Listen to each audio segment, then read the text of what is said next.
All right, here we are. We're live from Jeffersons tonight.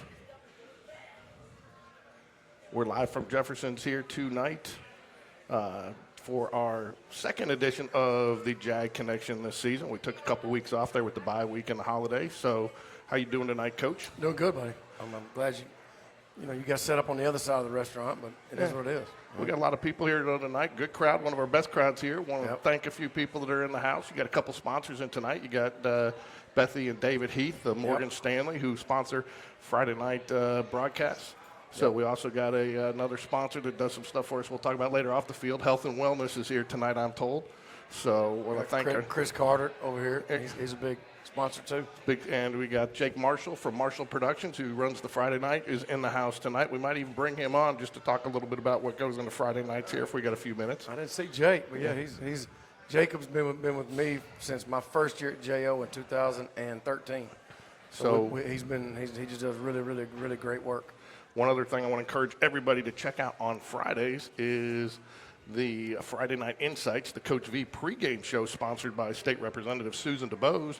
Got over 600 views this week, Coach. It's a nice little 3 to 3.5 minute quick hit about how the preparation went for the week, heading into it, and what to expect, and your Hoover Toyota keys to victory. And we'll try to do that again this week, even though you're on the road. We'll put it out. But a lot of people like to hear your insight as we head into Friday nights.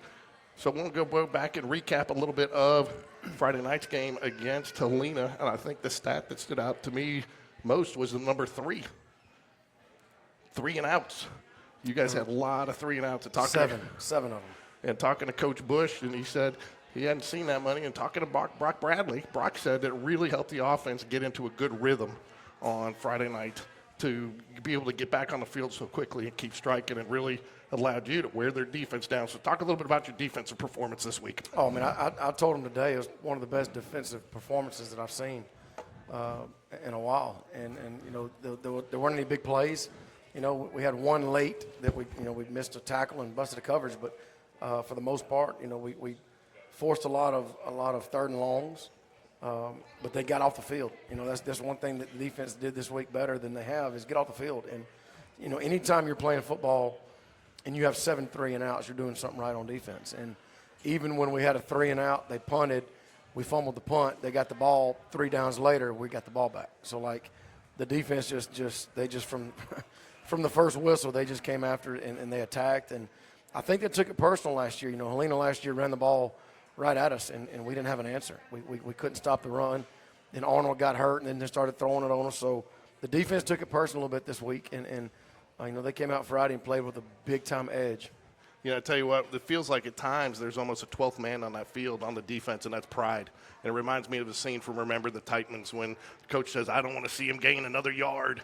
And you get that feeling with this defense this year that they don't want to just stop them. They want to stop them for a loss, and they don't want just one guy making a tackle. They want 5 of them in on the tackles. Well, I mean, you got a lot of kids over there that played a lot of football. I mean, Joe Cross, he played every game last year as a safety, and E.J. Curley and J.D. Bonham have played a lot of football. And, so you got a lot of guys over there that it means a lot to. And, when it means a lot to them to get off the field and get the ball back for the offense, you got something. And I think one area we got to get better at is create turnovers. I don't know if we've had a turnover.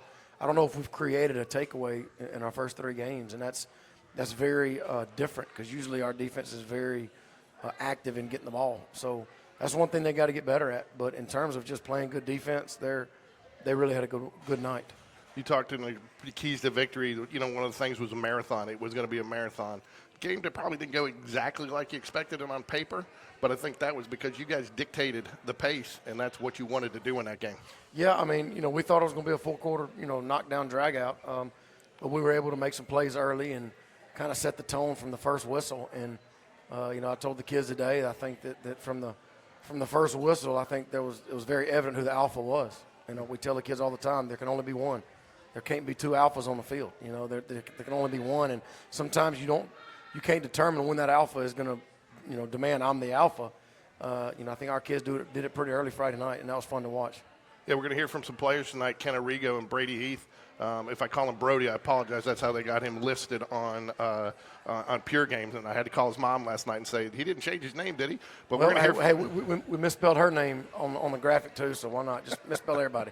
So, anyways, but we're going to be bringing them up a little bit. But talk a little bit about Brady Heath, and he's a kid that he's a senior.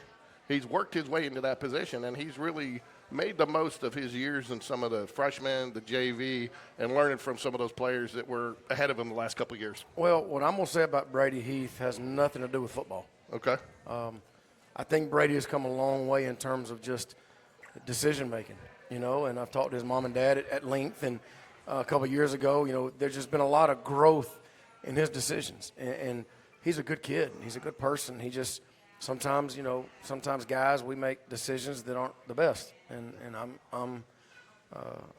I make a lot of them that aren't good, especially when I was younger, but we didn't give up on him. We kept giving him another chance, and I credit his parents for not quitting on him either. I mean, they were very evident of they wanted him back out. They wanted him doing good things and around good people, and so Brady has come a long way off the field, and I think it's fun to see kids like that grow up and realize that everything they do matters.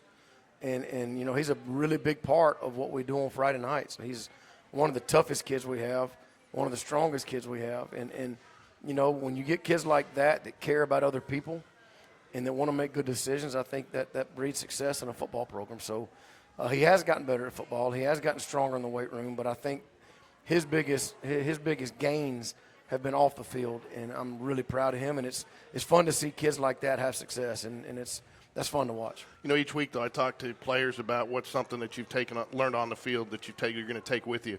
Don't you think, though, that's one of the great things about sports is having that extra family and those extra guys that are your peers that are holding you accountable to a standard while you might be trying to mature a little bit more? Well, I mean, people depend on you. We do devotion every day about, in X amount of years, there's going to be a wife and kids or whatever depend on you. And right now, it's your high school football teammates. So it's not life or death. It's not providing for a young son or daughter or whatever, but it's those characteristics. It's learning how how other people depend on you to do a job. And, so having Brady and kids like that around the good kids we have, and, he's making good decisions and he's turned into an actual leader. So it's fun to see kids in sports around a team, around a bunch of good coaches, around a lot of good men, just come together as one, all different backgrounds, and you got a common goal. You want to be a good football team. Well, there's a lot that comes to that. So, I'm glad he's in our program. Last thing I want to touch on before we head into the highlights and the Chalk Talk tonight is, you get the feeling, and it's kind of grown each year, that these guys don't worry. You mentioned the fumble the other night. You didn't see any shrugging shoulders, anybody tossing their hand, no hands up, which I know you hate. Everybody just strapped it on, went back, and we're going to get it out. Same thing. You had some guys leave the program in the offseason, and again, next man up. Nobody worries about it. We want to play with the guys that are here. That's unique. You don't see that in a lot of places. How has that manifested itself with the Jaguars? I think just consistency. I mean, there's no guesswork on what we do. There's no guesswork. There's no changes. I mean, I think the consistency of what we do with these kids and the coaching staff. I mean, this coaching staff is going on 4 years now. It's pretty much the same staff. We've had a couple here and there, but a lot of guys on our staff from last year, I know 13 out of 15 guys are back. So I think just the consistency of how the kids are treated, how they treat each other, and what our coaches do on a day-to-day basis. And we met with a parent earlier this afternoon, and one of our coaches told her that he's going to focus on helping that kid mentally. It has nothing to do with football, and little things like that you just don't see, but I think go a long way in building a culture of kids that want to just play for each other. That's good. Well, let's get to some highlights from the game. Hold on a sec. Where'd it go? That's the first play of the game, isn't it? Yeah, well, hold on. First, I'm going to touch on this. Oops, got to move us. So, I'll move this to the other side to start. Total plays 71-55. I mean, obviously talks about your offensive dominance. I think the only stat that you look at that you probably would like to see improve on, and I'm going to ask you, is that going to be a point of emphasis when we get to that section for next week, is the third down conversion. You obviously want to see that a lot higher, but, very balanced. And again, I think some of those passing yards, talking just a little bit about that, some of those passing yards are really extended rushes. You're getting it out in the guy's hands almost like a running play. Well, yeah, I mean, we knew Helena was they play a lot of man. and it's off man, and they're not going. You can't really get behind them a lot, but they're gonna load the box to stop the run, and they're gonna give underneath stuff. So we went in this week, and our kids understood it. Like you're gonna get chances to catch the ball short. You might catch it at 2, but turn and run for 9, make a move and go for 12. So we worked on it this week or last week, and that's what the kids were expecting. But yeah, third downs. I mean, this first drive we had 2 third down conversions that we converted on a touchdown scoring drive. So, it's kind of misleading. One of the drive, it was one play drive. Another third down was down in the red zone right before halftime. We missed on a route. So there was 3 or 4 of those are a little misleading.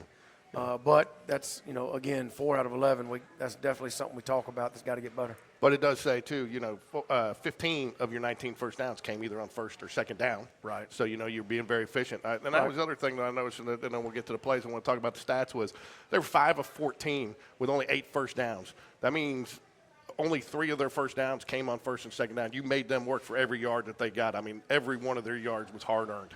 Yeah, I mean, like I said, they had a lot of third and longs, and credit to the defense for making plays and keeping them behind the sticks. And anytime you get somebody in third and long, you got a chance. So here we go. We're going to get to some plays now here, Coach. And yeah, I think this is the first play of the game. We threw a little quick slip screen out here to Mason with Barrett blocking. So if you go back and you'll see the box, there's 7 white jerseys in the box.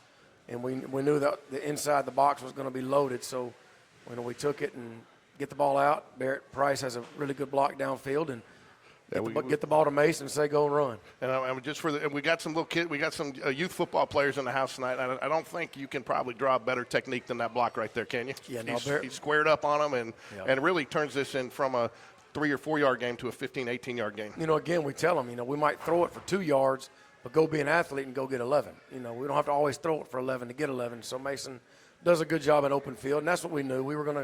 Our guys are going to have chances to make plays out in the flats. And that's a really good way to start the game. Again, I think this is a touchdown pass, 1 of 2 to Kennerio. Hey, look, go back and pause it. I love Kenna. I love Brock. And I love Brock throwing to Kenna, but that ball shouldn't have gone to Kenna. I've already got that. We got 2 guys underneath wide open, but he said, I'm going to give Kenna a shot, and he went and got it. So, hey, man, let me get there. I got that highlighted here in a minute. That's one of those, no, Brock, what are you? Good job, Kenna. Attaboy, good catch. But I tell you take it. But I'll tell you what, really, he does a good. I mean, what really made this play happen was and I got it slow. He actually separates here at the end of the play to get to the ball. Oh, I mean, but this was a great route run because the way he used the safety and almost got a little pick there to kind of separate himself. But as you pointed out there, you got the underneath man wide open for the surefire gain. But and there's another one outside that red circle too. Okay, but the other thing too, I think that accentuates this play is that Brock actually had the time. Look at that pocket that he's got right now to go ahead and get a little bit extra time to let him make that break to see if it's there before he goes underneath. Yeah, I mean, it's, because we knew that was one of the routes we put in this week we were at because we knew it was going to be a mismatch with Kenna on the corner ball. So I know that's what he was thinking. That's the mismatch I want. That's where I'm going. The line did a great job, and he threw it, and Kenna went and got it. And, that was a really big play early in the first drive of the game. Yeah, and I mean, in the way he turns the guy around, and he just a great route run there to get that separation, and Brock throws just a beautiful ball right there. Oh, that's a really good job.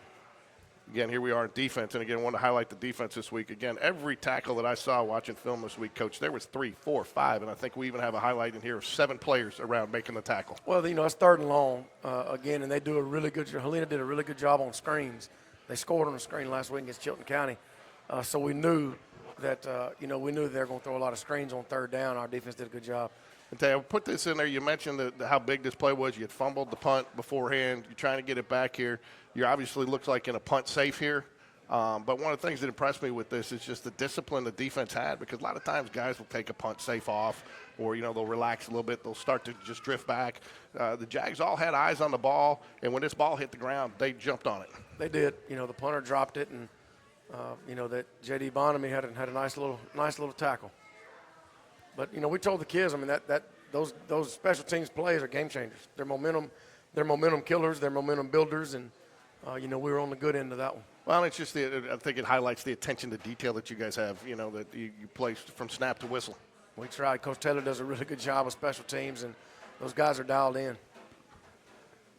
Right afterwards, you come right back at him here. Well, I mean, it's anybody that watches football knows that the best time for try to take a shot is after a turnover or after something happens. And we said, let's get Ken on a skinny post and let Brock let it rip and Max protect. And if it don't work, it don't work. But Kenna runs a really good route, and Brock puts that thing up, and Kenna goes and gets it. It's been fun to watch that. He does a nice job selling the route there, just again getting the separation and looks the ball right into those hands. Yeah, that was fun. You know, talk a little bit here. I put this play in here for a reason. I mean, you are using every play available to you, regardless of the position on the field. And I know you have certain downs in just different situations, but passing here right out of the gate from your own 2-yard line. Well, I go back to the beginning of the play. It kind of makes sense when you see how many linebackers, how many white jerseys that they have near the box. I mean, you're not going to try to run against a 7-man box. So if you pause it, they got everything's packed. So we knew we were going to get that look to the field, and we said, Barrett go block, Mason get the ball, Brock get it out quick, and you can't do this with everybody. There's a lot of quarterbacks who can't make the throw from this hash to those numbers and not be a lollipop and let the safety get down there. I mean, when you have a Brock Bradley, you can use the whole daggum field. And, he makes a really nice throw to Mason, and, again, that's a long way for that safety to go to make the tackle, and Mason does what he does. Now you come off, you're starting on the 2-yard line.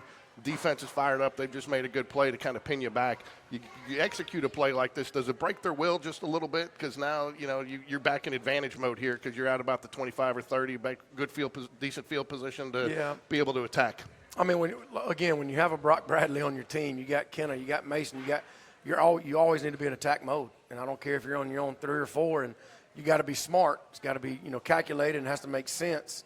But a quick out to the field, let Brock throw it and let Mason catch it and run it, that makes sense. Yeah. Lots of crossing patterns here, just getting those guys choked up in the middle. And again, a good play right here. Well, that's JD. That's when he got hurt. Is it? Wasn't sure if that was the play or not. So can you give us an update on him? Yeah, he'll be out a few weeks. He's going to have surgery tomorrow morning, and he'll be back probably next 4 or 5 weeks. There you go. But no, this good little job with watch Mason kind of cross number 6, the linebacker up, and that allows JD to use his speed to get to the flank. And we rep that pass a lot this week, and JD gets it. And again, we throw it for 4, and he runs for 25. So you don't have to always throw it for 25 to get 25. Now, if you look here, you got these defenders both going the opposite direction where the play's going to go, so you've got advantage there. Yeah. And all he's got to do is catch it and run. It's just unfortunate that the way he landed on that tackle. Kind of wish he went out of bounds on this one, then, don't you? I know. He's an explosive player, and he's going to be back. I promise you that. Again, you used a lot of crossing routes in this one. They seem to get a little confused, and you actually ran some legal pick plays there, basically because their own men were picking their own guys. Well, it's a long way to go. I mean, we're in a compressed set, so that guy up top's having to run with Mason. That's a long way to go, and we worked all week about Greb. Number 3, we worked all week about running across the field and having a downfield rub. A lot of times you'll do rubs at the line of scrimmage or kind of close. Well, this is a downfield rub. We got Kenna on a big post. If he likes it, he takes it. If not, Greb's job is to run his guy into Mason's downfield. And as you see, Mason pops free because the kid couldn't stick with him.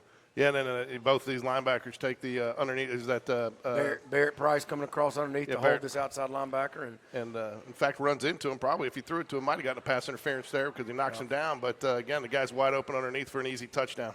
Well, there's a lot of moving parts. The line gave him time, and Brock was able to step up, and Mason runs a good route and makes a play. Again, a lot of guys just highlighting here, different directions, just really. And it all comes. That doesn't work if the guys don't run. All 3 of those guys don't run the right route, and they don't run good routes. Correct. Like Greb knows he's not getting that ball. We worked on it all week. You're not getting it. You have to do it on this play. Do a good job of running into the safety, and you see the corner kind of get lost and can't keep chasing him. So that's just a selfless act by Greb. He knows he's not getting the ball, but what he does allows Mason to score, and that's little things like that are what championship teams are made of. Defense here again, guys all around the ball. 4 guys there in on that tackle. Yeah, again, you look at it. Fighting off their blocks, and one guy's holding them up. 3 guys in there helping to clean it up. I'll tell you, the defense took it personal. Last year they gave up 200-something yards on the ground at Helena. So they kind of took that personal, and Coach Bush did a good job of getting those guys ready, and they knew they were going to stop the run. Yeah, and here, this Ken Arrigo, I still don't know how he made this catch. I mean, he's looking back, and the guy's all over him and just looks it all the way in, and a good, nice throw by Brock. And kind of show here, too. I mean, nice for Brock here. First time they really got some pressure on him, and, you know, he knows he's going to take the hit here, but he's focused on his man downfield. But if you go back to the beginning, this is the exact same play Mason scored on a second ago, you know, and it's the exact one. But we talk about, like, Kenna was the first read if he liked the post. If not, he's supposed to come down to the wave to Mason and then keep coming down to Barrett. And Barrett's wide open. But, again, he sees Kenna, got a step on him, and Brock lets it go, and somehow he gets it off as he's getting hit. And still makes a great throw and a great catch, you know. And, again, as he probably altered the throw just a little bit there, but Kenna does a nice job looking it all the way into his hands there. That's one of those plays, if he comes off Brock, I'm going to get mad at him because not throwing Barrett right here down low. But it worked, so, hey, throw it to Kenna, let him go get it. But, again, they were getting clogged up in the middle with a lot of – and, again, right there, the great catch and just watches it all the way into his hands there with the guy on. Unbelievable. I was down there. I thought there was a little contact, but they didn't throw the flag. But catches made it irrelevant. Unbelievable catch. Get a nice little running play in here. I think this is a Hudson Hibbert. It is. It is. He got the play before that. He got us down to the 3 or the 2, wherever it is. And they gave it to him again and tried to get us in, and he did. There he goes. Does a nice job following his blockers. You can see in the hole there. So if you go back this play here, watch J.D. Bonamy. J.D. sees the pullers, and he attacks it. And, you know, that's really fun to watch when a linebacker reads it right up top, if you see him. He reads it, and he beats the ball out there. And last year that wouldn't happen. Last year, you know, there were some things that we just didn't do the way they had us aligned. But our defense was so dialed in this year. It was fun to watch it. It beat the running back to the hole there. Correct. So watch Big Hudson Reed out here lead blocking. Yeah. All right. He got up. He was smelling himself after this one. But I was going to tell you, did he get credit for the tackle too? Because he pushed the guy 5 yards downfield, and he was laying on the ground. The running back tripped over him. So did Hudson get credit for the pancake? He might get 2 pancakes on that one, but no. Did he get 2 pancakes and the tackle? Yeah, we worked all week. We knew the tackle was going to have a chance at a safety. You know, but a lot of times you don't really square them up. But and again, look here. That's what I highlight. Look at how far he pulls out there. Yeah. I mean, great pull. Gets a good start on it. You know, gets out there. You know, Mason does a really good job. He's just looking his guy out there. I mean, he's focused on him, going to tee up on him, and look, if you look here, he just takes him down, and then again, just 2 pancake blocks there on one downfield, and again, as a coach, you got to love to see that. Oh, he gets up. I think I heard like a Viking sound. I don't know. So, anyways, field goal here to end the half for you again, and I think that's a highlight, or not a highlight, but you know, I talked to Coach Taylor the other day, and I said, man, one of these days we're going to get you a special teams unit that's intact from season to season because, you know, you got a new punter, new kicker, new holder this year. And I said, man, you deserve a raise. And, you know, one thing he said to me when I said that, he goes, we all deserve raises. If one of us is getting a raise, we all, because we do it together. I mean, the cohesiveness of the team, I think, is also part of that trickles down from the staff being so tight. I think so. I mean, our you know, you can feel real vibes. You know, if the vibes aren't healthy, kids feel that. And if they are healthy, they feel that too. And we have a really good staff of guys that we got a bunch of different backgrounds. We got a bunch of different guys, but they get along. Here's another play on defense again here. Just getting there and make it again. There's no pocket for him. He's got no time. You know, you guys are dictating the pace of play, which I know is something we talk about each week that you want to do. You want them to play at your pace, and you want them to come over and have to play your game. Well, that's Nathan Bird. I have a saying I tell the kids. I love watching Nathan Bird play football because he just plays the game the right way. He's just so daggone tough. He does everything right, you know, and just he's relentless. And watching him play football is a lot of fun. I'm not sure I've ever heard Nathan speak, but I didn't hear his older brother speak either. They're both quiet. Like you say, they go out and they just do it. Yeah, no, he does speak. I have heard him. Okay.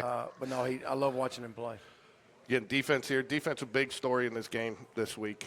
Just really, you know, created a lot of havoc for the Huskies. Well, if you look at it, anytime you can get pressure like that with 3 guys, you got a chance. You know, I mean, you got James Jones and sophomore Jalen Bates on the edge, and right there you got Boykin in the middle, Ethan Boykin in the middle. And anytime you can get pressure with 3 and drop 8, there's just not a lot of places to go with the football. No. Again, defense back at it again here. Just, you know, really didn't give them many opportunities all night. It's just that they were swarming. They did their jobs, and they were playing with an edge. That's for sure. I think this is a play that I highlight. I think 7 Jags were in on this tackle. Mm-hmm. It's just a lot of good football. That's 7 Jags. They counted 7 Jags, and I mean, and if you look at the whole, there isn't anybody open downfield either. You know, right. and You're right. And you know what you would think with rushing that many guys. Great little running play here. This is Big Reed Oatridge. So a minute ago, Hudson Reed pulled, and then you got Big Reed Oatridge getting out there, all 6'8", 285 pounds of him, getting out there leading on the perimeter. And Caden does a really good job of following the blocks. Landrick gets a good block, Kenna gets a good block, and Reed goes right inside of him. Yeah, I counted up 1, 2, 3, 4, 5, 6 key blocks here. I mean, on that side of the field, I mean, that's over 50% of the defense that you've got a hat on. I mean, it kind of makes that almost not fair. Well, it's just 6 guys doing their job for somebody else to score. And that is really, really, really important when you have 6 guys that they know they're not scoring, but they have to do their job for somebody else to score, and that matters. That matters a lot. Reed Oatridge, Hog of the Week this week, right? I think so. I don't know. It's funny. If you ask the linemen now, they're going to argue. They contest it. He might, Coach Mo might say Reed Oatridge is the Hog of the Week, but you're going to have 4 other linemen contesting it. They don't agree with it. They try to dispute it. Oh, it's a mess. But he had a good game. Yeah, but Reed's out there, does a nice job just making his guys. Jags win 38-14, first 1-0 in region play to start off the season. And really, let's touch on how pleased you were with the way they bounced back after the loss to Hoover this week. It looks like they were disciplined and really focused in practice, and that's behind them, and they're not even thinking about it. Yeah, I mean, it took a couple of days. I mean, that loss took a lot out of us, emotionally and physically and all that. But the kids did a really good job. The coaches did a good job of just, like I said, staying consistent. We're not changing anything we do. We keep doing the same thing, and the kids bounced back. It felt like we went a month without playing a game. So it was good to get to Friday, but it was fun to watch the kids play as well as they did. Last thing, and before we're going to bring up Kenna Rigo and Brady Heath, talk a little bit from a player's perspective here, but lots of family on that other side. Your son plays for Helena. I know I talked to your dad. I think your nephew was a long snapper, and he said he was holding his breath just like I did every time my son snapped. But I know your nephew played well, but you got a lot of friends in that community, so I know. Oh, yeah. So, I think that's, again, one of the great things. There's a lot of crossover in friendships and families between in high school sports that kind of makes it fun. It was. I mean, I'm just glad it's over. I know a lot of the people in Helena, they're good people, and a lot of the kids are good kids. And my son's a 7th grader on the middle school team. So, again, at the end of the day, it's a game. It's nothing personal. But I'm just glad our kids handle business. All right, let's bring up Kenna Rigo and Brady Heath, and we're going to talk to the players, and then we'll bring you back up, Coach.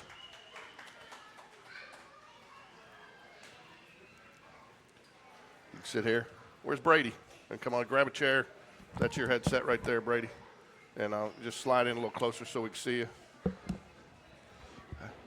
So first, Brady, I'll get your headsets on. Let me know if you can hear. You good? Good, sir. There you go. I'll flip that around. Yeah.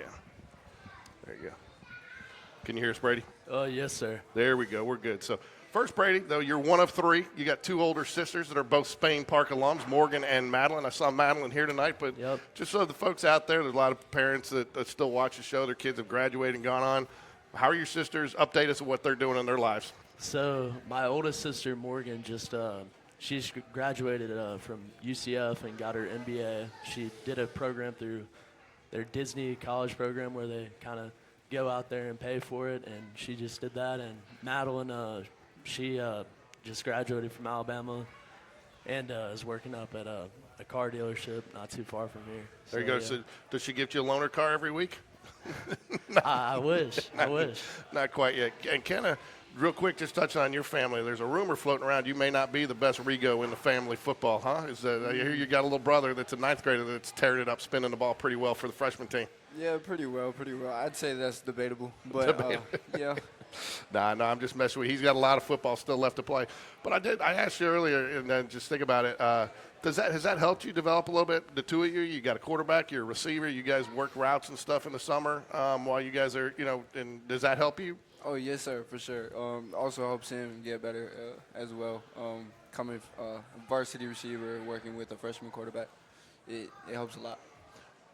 Brady, I know we talked a little bit, you've bided your time. There's a lot of defensive linemen in front of you, a lot of big Landon, and a couple other guys that have come up. You know, you've worked hard to get to where you're at, and now you're making the most out of it. What did you do the 3 years prior to this to prepare to be in this position? Well, I mean, it's really just watching the guys that come before you, see what they're good at, see where they succeed at, and it's really just a process and just waiting for it all to unfold. And if you follow it right, you do everything you're supposed to, you're going to get your shot.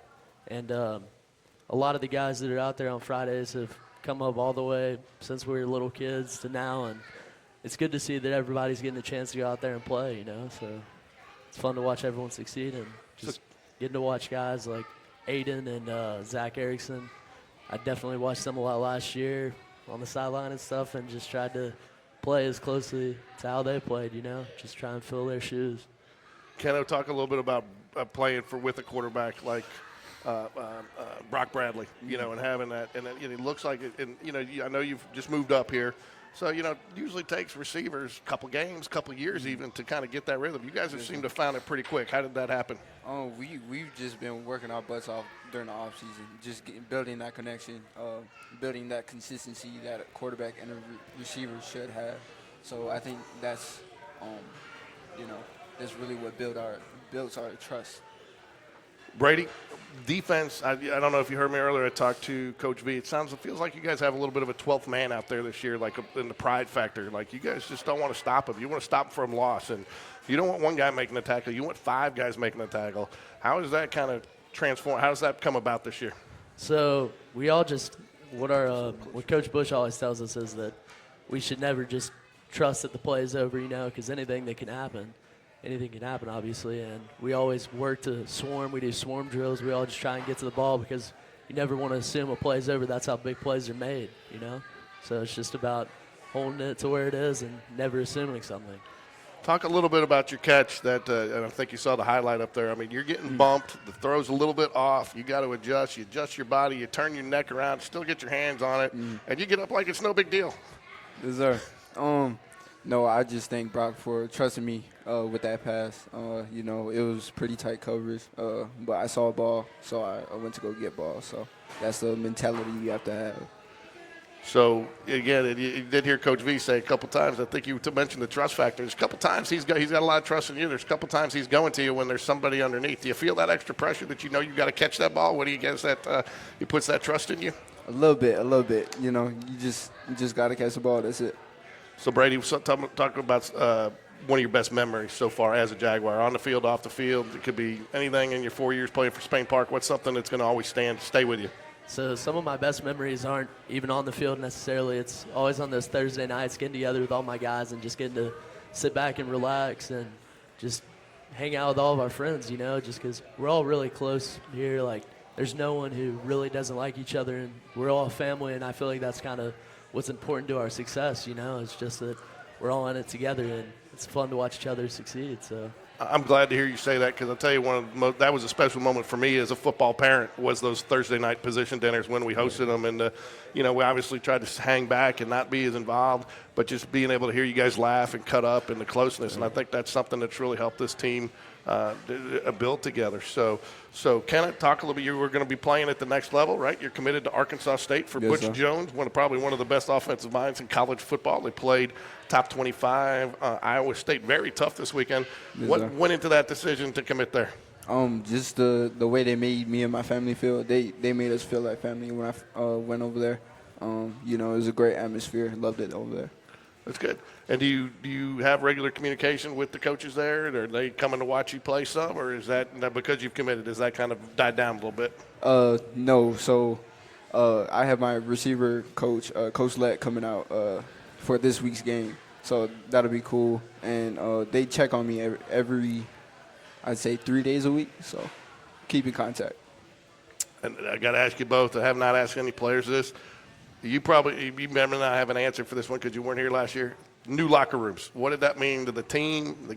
Just to get rid of that smell, first off. But what did that mean to you guys a little bit to see that investment into the program, and how has it been more fun to kind of be in there? Oh, for sure, and it really kind of boosts all of our confidence because it just shows that the amount of dedication that everyone's putting into our program and watching it grow just so substantially just in the past several years, you know. And we're all glad to be a part of the team at this point in time. Just watching it make that transition from just to an average football team to try and be great, and it's definitely good. It's definitely better without that smell. It's pretty hard to forget. One of the things that you were talking a little bit of trust, but I know Coach Bush has a lot of trust in the defensive unit. One of the things I talked to him this week after the game, he usually gives me a couple of quotables. And one of the things that he said is that you guys did a phenomenal job this week getting into the right play.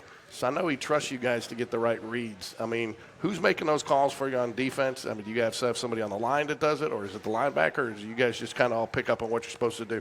Well, I would say it's a little bit of everyone. It's about communication, and we're seeing what personnel they're in, and we all spend all week long just watching film, just seeing exactly what's going to happen, and it's really about applying what we've learned. So it's a really all-around effort. The DBs have their calls, they communicate it down, and it kind of trickles down all the way to the defensive line to where we're calling, where there's a tight end, fullback, running back, where to set the front, and it's just an all-around effort.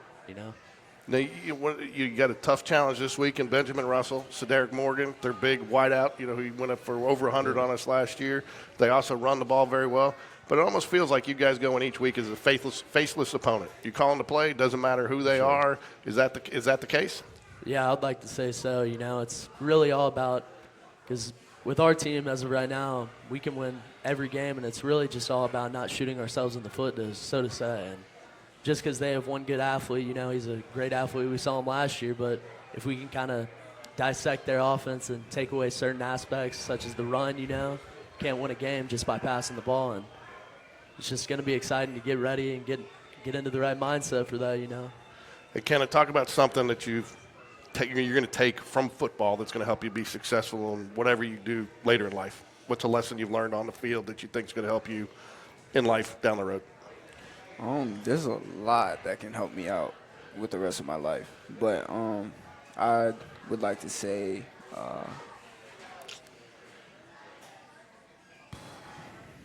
it's all right, man. If there's just a lot, you just want to there's leave it a lot. lot. I think. But what about you, Brady?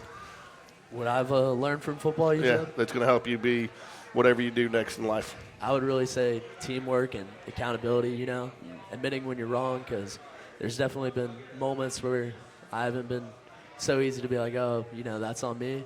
But and everyone just in general, and just as we go through the years, as we've gone through freshmen to seniors, it's just I feel like it's been very important to admit when you're wrong, fix it, and move on, rinse and repeat. Rinse and repeat. That's been a theme since I think Coach V's gotten there, hasn't it? Yes, sir. All right, kid. And then what's next for you after football? I'm not really sure yet. I've been looking at schools recently and leaning towards Alabama, so I guess we'll see. There you go. And can your brother overthrow you? Oh, probably. He can. Probably can. He can overthrow you. Okay, so just want.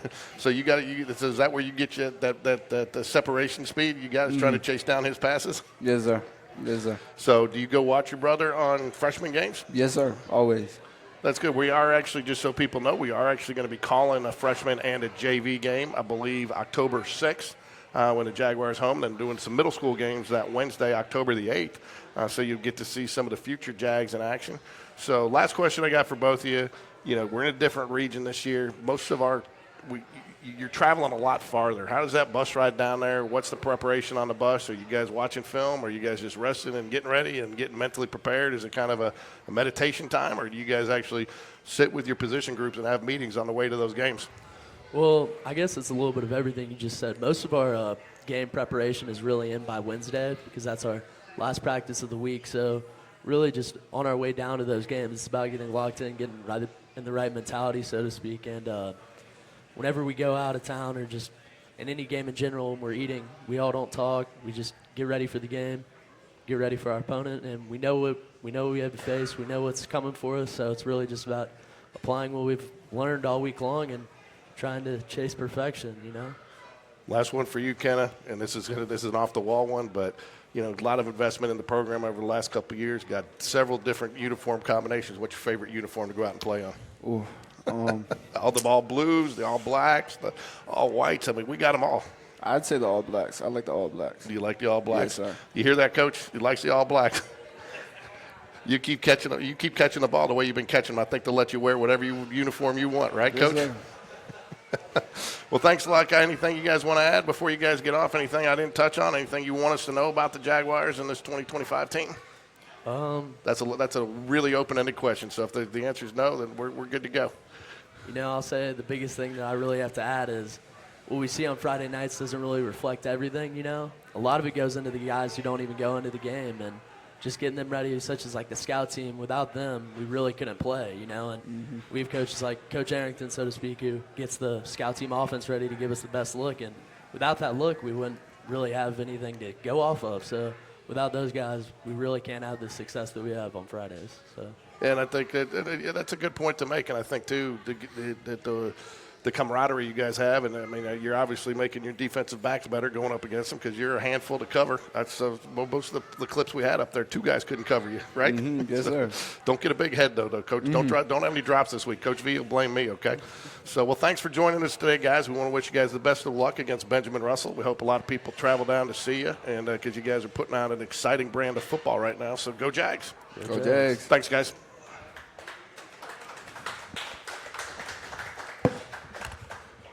Good job, man.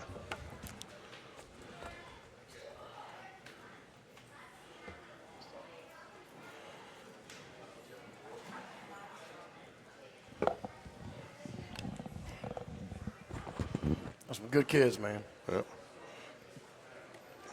I love hearing Brady Heath talk about the scout team. That's impressive right there. A lot of people don't, you know, and I think that's one of the things I was going to mention. You know, you got a lot of corporate partners, a lot of people that we don't see that support, whether it be pregame meals, whether it be, I know we've got a company out there that comes and does offers IVs to the guys to help them stay conditioned throughout the season, and you know, you got a lot of things behind the scenes. So touch on that real quick. Just a lot of the community involvement that we have that people don't maybe see or know their impact. Well, I mean, first that comes to mind is our pregame meals. I mean, when you feed as many people as we feed on a Friday, you're looking at between $2,000 and $2,500 every Friday. And our Gridiron Club has done a really good job, Ms. Petway, of going out and finding sponsors. I mean, we have Valleydale Church sponsored one, Buffalo Wild Wings sponsored 2, River Chase Country Club, Greystone Country Club. Like, we've got so many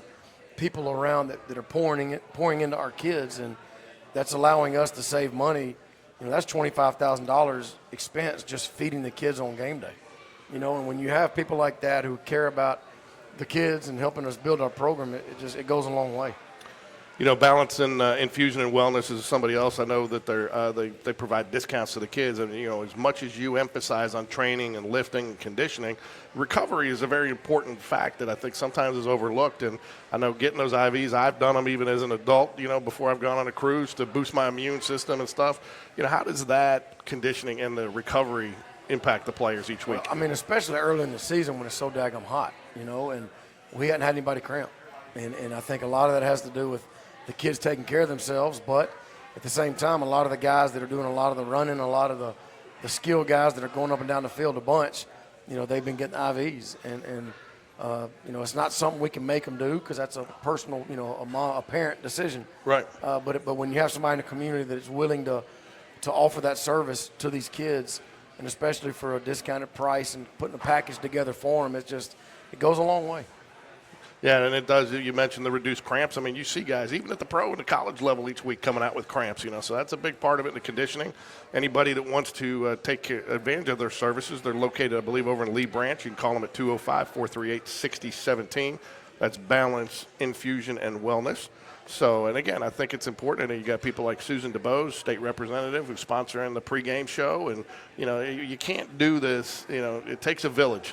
It does. You know, more, and you need not only the support of the players, the parents, the administration, but the community. And Senator Jabbo Wagner, he's been a really good supporter of our program, and his check just dropped last week. So, you know, there's a lot of people that care about what's going on at Spain Park, and I think the more we have kids out there doing really good things, I think that's just going to grow.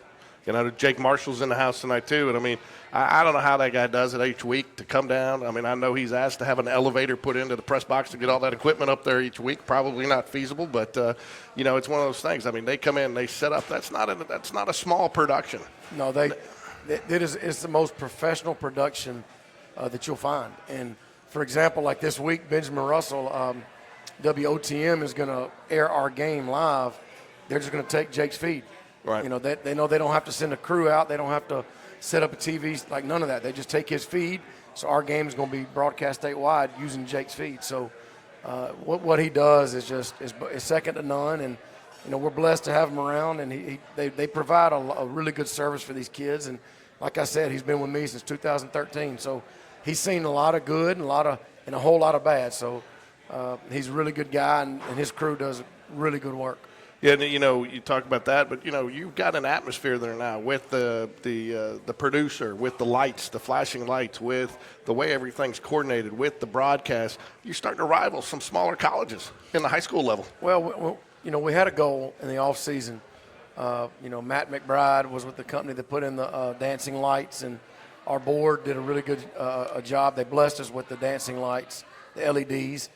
So once we got that, we wanted to make an intentional effort of trying to make the best game day atmosphere we could for our kids and our community. And, you know, that's my goal. I want to have the best high school atmosphere in the state. And, you know, we're not there yet, but we're daggum close. So you're on the road this week. You go take on a Benjamin Russell team coming off a victory over Chilton County last week, 49-16. You know, of course, we saw him last year, Cedarian Morgan. He is a handful. He's a big receiver. They're going to try to get the ball in his hands. What are some points of emphasis this week for the Jaguars as you prepare to face a very challenging Benjamin Russell team? Well, you know, guys like that, you're not going to stop. You're just not. You know, you got a limit of the damage they do and try to make somebody else beat you. But the problem with that is they've got a handful of guys that can beat you. The quarterback is a 10th grader, but he's the number one quarterback in the country in his class. And, you know, the coach Kirk Johnson, came from Montgomery Catholic and brought some guys with him. You know, they moved over there with him to play for him, and they're really good players. So, you know, they already had some good players last year, but you throw those guys on top, and, you know, they're playing really well. They got a lot of talent, and it's going to be hard. It's going to be a hard night of football, but, you know, our kids are used to hard. They're used to doing hard things, and I expect our kids to have a really good week of preparation and go down there Friday and get off the bus swinging. You know, you mentioned it is going to be tough, and they do have a lot of athletes with their quarterback. And, you know, I think one of the big keys this week is going to be assignment football. You know, you have to play your assignment because they can beat you with the pass, they can beat you with the run. They're averaging about 400 yards a game, and they're about split 50-50 on the ground and in the air. Yeah, I mean, you got to just, you know, you got to limit it. I mean, if they have a big play, you got to get them on the ground and live another down. Like, you can't just, you know, a big play can't turn into a 75-yard touchdown. You got to just, you know, tackle them and live another down. But, you know, like I said, they got a lot of weapons offensively, and, you know, our defensive coach is going to do a really good job getting our kids prepared, and our kids are going to prepare themselves, and hopefully we can get them a good look this week during scout team and, you know, get off the bus, like I said, swinging from the word go. You know, and again, I said it last week, and it seems like you're going to face it again this week. We're probably one of the best linebacker corps in the state, you know, led by Charles Chappelle, Kamari Maxwell, and Caleb Kendrick. Most of them, all of them averaging a little bit 9+ tackles per game. They're active. They're really good, and they've got some D linemen that are big. They take up space. They can move, and, you know, they do a really good job on the back end. They got some secondary kids that can cover, and, you know, it's going to be a test. There's no doubt about it, but I think our kids are going to be ready. I talked a little bit. You are traveling a little bit farther than you have in years past. You know, you're about an hour and a half down, probably on a bus down there. And what do you do as coaches to prepare as you're taking that hour and a half? Are you just chilling, just relaxing on the way down there? What's done is done at that point. It's time to go. The hay's in the barn by then. If you're making adjustments on the bus ride to Alex City on Friday afternoon at 4 o'clock, you're in trouble. So, you know, our preparation will be done by then. And, you know, our kids, you know, we've gone on some long road trips. We've gone to Sparkman. You know, Saraland last year in the playoffs, went to James Clements. I mean, our kids are used to traveling, you know, and that's good because in the playoffs you're going to have to travel. So, you know, it's not going to be anything different. We're going to probably move pregame meal up a little bit and get on the road a little bit earlier. But, you know, we're not going to change anything for these kids. They got a routine, and we're not going to change anything, make anything different. What's scheduled this week coming up for freshmen and JV? Yeah, we got a 9th grade game and a JV game tomorrow at home against Vestavia. So that'll be a good chance for our 9th graders. They hadn't played in 2 weeks either. So it'll be good for them to get back out there and run around and hit people. And, you know, our JV guys play after that. So, you know, we're looking forward to a good week of football. You know, last week you were fortunate to be able to get a lot of other guys some reps in that second half. You know, Nash Davis got in, took a few reps. But one of the things that I noticed as I'm going through your roster, is the number of multi-sport athletes that you have at Spain Park. And not only do you have multi-sport athlete, you got multi-sport coaches. I mean, I think almost every baseball coach we got, except for maybe one or two, is involved with coaching football. How does that help you, having kids involved in so many sports and coaches involved in that crossover? Well, I mean, they're kids. You only get a chance to be a kid once. You don't get to go back, and if there's other sports these kids want to play, they need to be able to do it. And a lot of times when there's issues with kids playing multiple sports, it's not the kids, it's the adults. And, we try to make it a point of emphasis. If you want to play another sport, if there's some ironing out that needs to happen between adults, let's do it. Because I don't ever want a kid to feel like he's got to choose this sport or that sport or make this coach mad. Or if he truly wants to do it, we need to embrace that, and we need to let it happen because they can't go back to high school. So I think that's just the good vibe we have amongst our coaches on the athletic staff. And, most of our ninth grade coaches are the baseball guys, and they do a really good job with that. And, I don't know, it's just a good feeling right now to know that everybody's kind of pulling the same way. There's no animosity across sports, and a lot of times in a lot of schools that's very evident that's there, and at our place is not. You mentioned that the games will be broadcast in the state of Alabama this week. They're going to take Jake's feed. What do you attribute some of that to? You're seeing a lot more game of the weeks. We're getting a lot more statewide coverage. Is it from some of the success last year, or has it just been a culmination of the last 4 years? Yeah, I don't know. I mean, I think it obviously has something to do with being Spain Park because, Hoover City School, you're already up on a pedestal as it is. Right. And then to win some games and have the type of players we've had that are going off to play, college football and, have some success and, any chance you can get. I had somebody call a couple weeks ago trying to get one of our later games moved to a Thursday because they wanted to be the game of the week for them that week, but it didn't work out. But, it all comes to territory, when you win and, you have good players and people want to watch and, they know if they cover our team, they're going to see a good product, whether we win or lose. There's not going to be any drama. We're going to be welcome. We're going to try to help them get set up, and there's not going to be any hard things they got to overcome to even put our team on TV. So it's a good thing, and anytime we can allow our program to get out on a pedestal and show everybody what Spain Park's about, we're going to do it. You mentioned that Brady Heath mentioned. I told you I was going to call him Brody once. Sorry, Bethy. But Brady Heath mentioned one of his most special memories are those Thursday night position dinners. And I know that's something that you implemented when you got here. I also know you guys do it. I don't think a lot of people know this. You guys do that as coaches too. You guys share a meal at least a couple times a week. Well, we share it on Sundays. On Sundays, yeah. Yep. And so, but how important has that been to the bonding of this team? And it's been so successful that other sports at Spain Park have started implementing it. Well, you got to look at it like these kids don't feed themselves. So you got parents who volunteer on different weeks to feed the kids, and they might have it at their house, maybe at a restaurant. Like they do different things, but you have parent volunteers that open their homes up for our kids, and when our kids see other kids' parents, provide a meal for them together so their group can get together. I think that we talk all the time about championship programs leave clues behind, like little clues along the way that just help go into building the culture. And I think our kids love hanging out with each other, but I think just having the parents step up to the plate and offer to do that. And I think that goes a long way for these kids. I think that it gives them a more appreciation for that kid if they know his mom just opened his house up for us. It goes a long way. So, whether it's at a house or the parents meet at Buffalo Wild Wings and pay for everybody's meal, however it is, the parents are going above and beyond to provide a good experience for their kids, and I think that matters. Health-wise, heading into Friday night, I know Thompson's going to be out. You already mentioned for a couple of weeks. Were any other concerns health-wise heading into Friday? There's bumps and bruises along the way, just like there always is in Week 4. But we'll try to get the ones on the bus that can play, and we'll go down to 280 Alex City and see if we can get something done.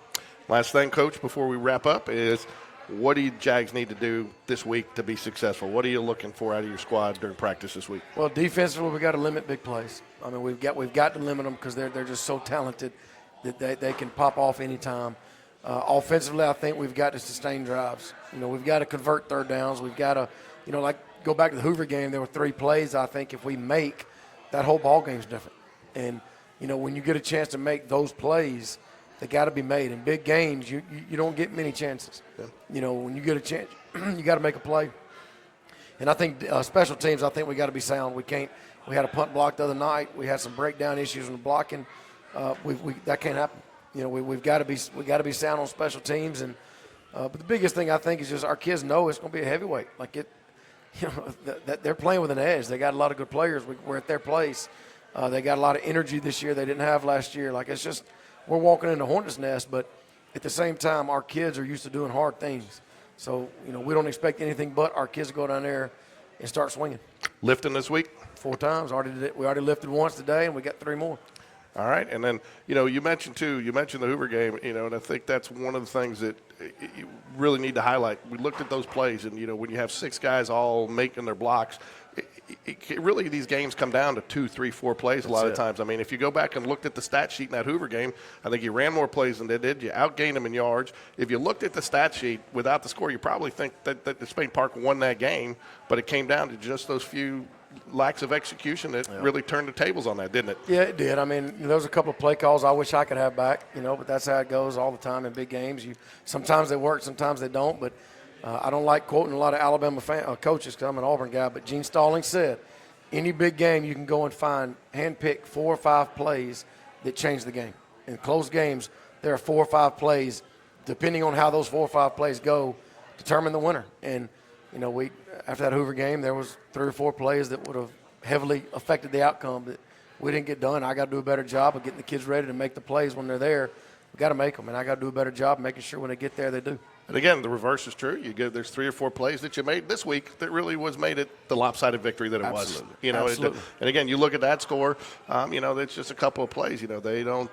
Ken Arrigo doesn't catch those over his shoulder. You know, you're looking at a different situation potentially. And if Brock throws it to who I wanted him to throw it to, we wouldn't have scored. So good thing he didn't listen to me. You might have scored. Just might have taken a play or 2 longer, right? Yeah. All right, Coach. Anything you want to add before we wrap it up here and sign off? I want to thank our people. I mean, our crowds have been outstanding. Our first 2 home games. Just seeing how packed it is, seeing the excitement in our stands, and we've got alumni coming back trying to get on the sidelines, and you know, anytime that happens, it's just a really good atmosphere around our kids. They know they're playing for something bigger than just themselves. So we're going to try to get on the bus, head down south, and make our community proud again. I said last one, but I do want to touch on the youth program. We have several youth football players in here tonight from some different ages. You guys want to give us a quick shout out? Go Jags! Give us a loud go Jags! Oh, come on, you guys can do better than that. Anyways, but talk a little bit real quick about how the youth program's doing this year, youth football, because that's the lifeblood of the program, these future players. Our kids, they care. Like they take pride in playing for Spain Park, and we got coaches around these kids that they love on them and that hold them accountable. They're teaching them, and they're having fun. I mean, I think at that age, the biggest thing, they got to learn how to play the game and have fun. And I think if they don't do one of those things, I think you're cheating them. And our coaches in our youth league don't. They don't cheat them. They make sure they're having fun, they're learning the game, and they're playing hard with each other, and I think that matters. Again, want to thank everybody for coming out tonight. Probably the largest crowd we've ever had here at Jeffersons. Want to encourage everybody to come out next Sunday night from 6 to 7 p.m. If you hadn't had a chance, please like and subscribe to GameDay Sports Radio, because, again, that is one of the things that helps with our sponsors is the more likes, the more views we get. It gives it. We make no money off of this, but it all goes back into the program, and it gives you an opportunity, because that's one of the things sponsors want. They want to support a program. They want people to see that they're supporting a program. Yeah. And so, please, if you haven't had a chance yet, please like and subscribe to GameDay Sports Radio. We aren't going to send you anything, but you will get notifications on shows like this and the pregame show and some of the other. We're doing some shows with the cheerleaders and the Dazzlers now. I think one of the offensive line coach did a show. We had a couple on there with my partner, Mike Lorino. So please, if you hadn't had a chance, got a lot of comments in here tonight. So I want to thank everybody for joining us, and want to thank Jeffersons for hosting us. And until next week, Coach, go Jags. That's it. Go Jags.